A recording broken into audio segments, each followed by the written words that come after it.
Selain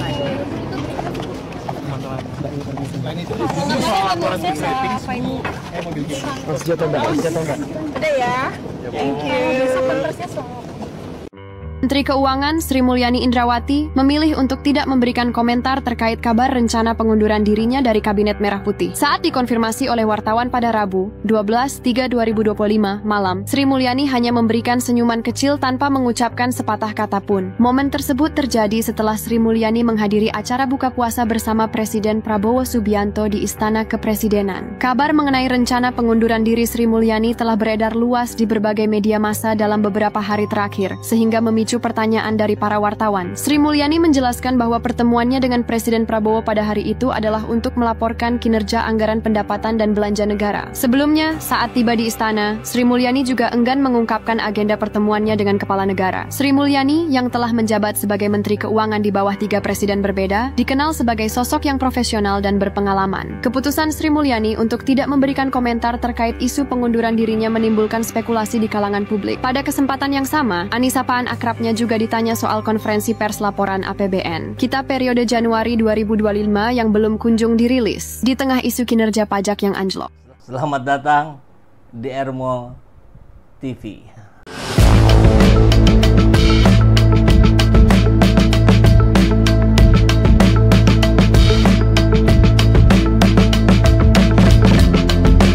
Bersama saya, Saiful Zaman, kebaikan yang terorganisir akan selalu mengalahkan kejahatan.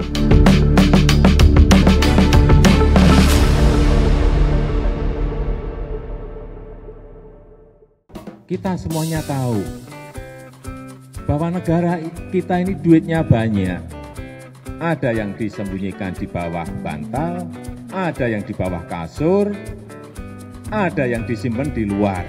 Yang kedua, saya ingin mengingatkan, uang tadi yang banyak sekali di luar. Ada sudah data di kantongan saya, data di Kementerian Keuangan ada.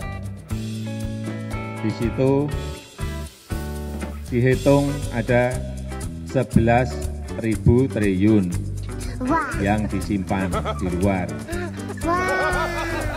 Di kantong saya beda lagi. Indonesia dibayangi utang 10.000 triliun. Ekonom desak Sri Mulyani mundur. Ya ini yang disinyalir menjadi biang kerok dari utang yang terus menggunung ya. Mungkin karena usul-usulannya beliau terhadap Jokowi. Anjloknya penerimaan pajak pada awal tahun 2025 berpotensi memicu lonjakan utang pemerintah yang diperkirakan tembus 10.000 triliun hingga akhir tahun. 10.000 triliun berarti berapa itu? 10 kuadriliun. 1 kuadriliun itu 1.000. 10.000.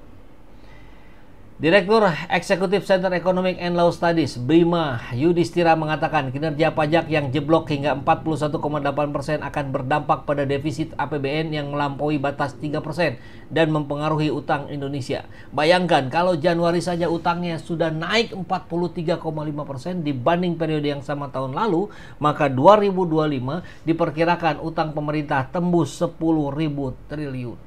Ampun. Itu bayarnya dari mana itu ya? Beban bunga utang pasti naik tajam tahun depan, membuat overhang utang, memicu crowding out efek di sektor keuangan dan efisiensi belanja ekstrim lebih brutal lagi di tahun depan. Padahal target peningkatan ekonomi 8% ini. Ini masih sangat jauh ini. Optimisme memang harus tetap dimiliki, tapi antisipasi terhadap kerusakan-kerusakan yang dipicu oleh orang-orangnya Jokowi ini jangan juga diabaikan begitu saja gitu.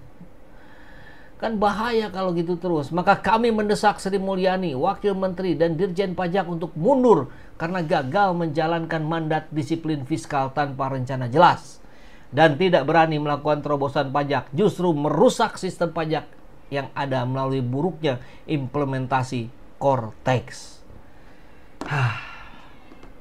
Luar biasa ya. Dasko bilang,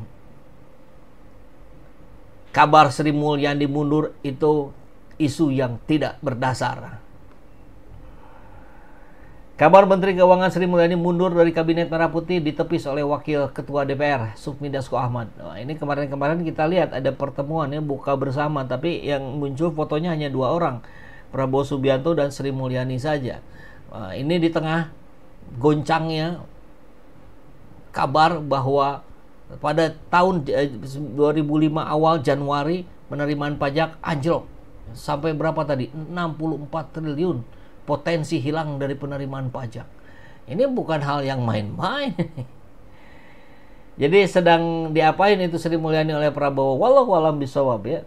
Dasko menegaskan bahwa isu tersebut sangat tidak berdasar, mengingat Prabowo belum merencanakan reshuffle dalam waktu dekat. Nah, tapi kan kita tidak tahu juga besok lusa bagaimana ceritanya ya.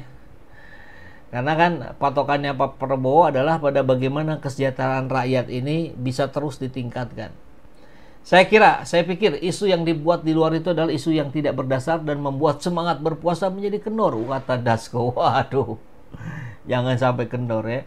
Dasko menambahkan pertemuan Presiden Prabowo dengan Menkyu Sri Mulyani baru-baru ini di Istana Negara dalam rangka berbuka puasa bersama sembari membahas kondisi ekonomi mutakhir, menunjukkan hubungan kerja yang baik antar keduanya. Saya kira kalau hubungan baik ya tentu pasti ada, hubungan kerja pasti baik. Cuman soalnya itu gagalnya Kortex itu.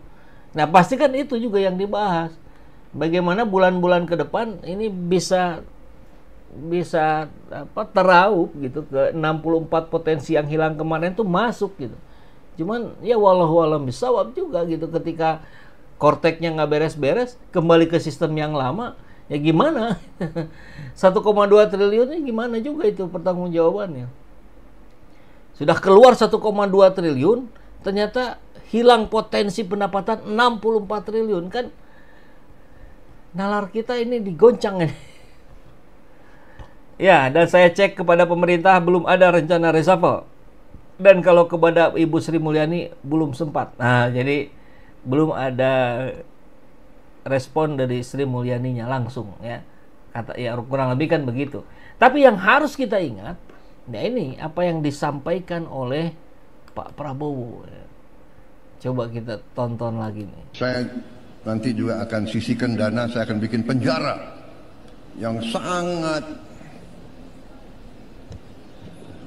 pokoknya sangat kokoh di suatu tempat yang terpencil, mereka nggak bisa keluar malam hari.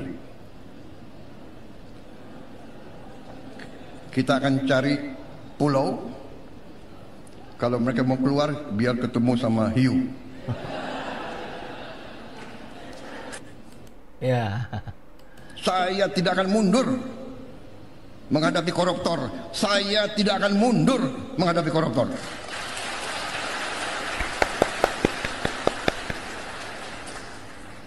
Mereka harus mengerti, saya ini siap mati untuk bangsa dan rakyat ini.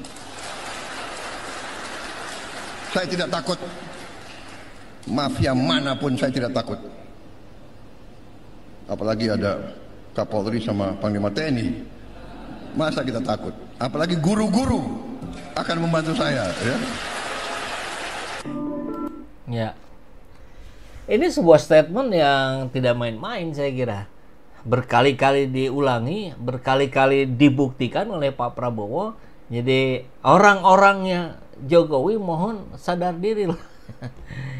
Jangan ganggu apa yang menjadi harapannya Pak Prabowo untuk memerangi para koruptor. Dan 1, 2, 3, 4, 5, 6, 7 terus hampir setiap hari ada yang diperiksa baik oleh Kejagung maupun oleh KPK. Saya kira kita akan support terus, tapi equality before the law jangan dilupakan ya. Jangan tajam ke bawah, tumpul ke atas. Kita lihat ada orang-orang yang sangat diduga juga terkait dengan perilaku korupsi itu belum tersentuh. Kita harapkan segera disentuh Pak Prabowo. Assalamualaikum warahmatullahi wabarakatuh. Obligasi daerah? Obligasi itu apa sih? Surat utang Pak. Lah ya, oh duitnya aja banyak, ngapain harus ngutang-ngutang? Dibatalin ya Pak? Hah? Dibatalin? Nggak tahu saya nggak tahu obligasi apa, untuk apa nggak ngerti, saya belum ngerti itu. Tapi kita harus ngerti silpa kita aja 6 triliun. Ya kan, ini nanti bisa kejadian lagi tahun ini 6 sampai 7 lagi. Nah kenapa harus pakai obligasi-obligasian. Jadi bukan penghematan ya Pak, tapi tidak terserap ya Pak anggaran. Ya tidak terserap itu masih pakai obligasi. Obligasi saya tanya obligasi itu apa? Kan utang, ya kan? Ya Pak. Kok seneng utang duit?